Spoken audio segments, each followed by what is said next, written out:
Fire विभाग अक्लांत चेष्टा पर वृद्धांकर मृतदेह उद्धार। देखंतु गंजाम पुरुषोत्तमपुर शुभंकरी दास का रिपोर्ट।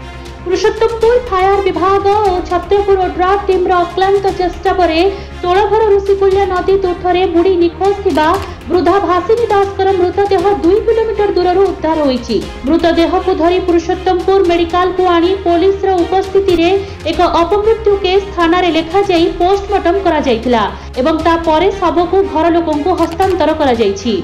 तम नाय कोन? तिन्नाथ कोन? दास। अच्छा जे बुड़ी चंदी से कौन हेबे तमरो? मो स्त्री। केतो बयस होईछि? 50 वर्ष। केतो बळे से आसिले गाधेया को? 5टा अधेरा आइला। 5:30 रे। तमे केमिति खबर पाइलो? लोके मते जणैले। अच्छा तांको साथरे आ के आसीथिला कि? हां 2-3 लोग आसी। से माने जाई कि कइले? हां। गंजाम पुरुषोत्तमपुर शुभंकरी दास का रिपोर्ट, संभव टीवी ओडिया।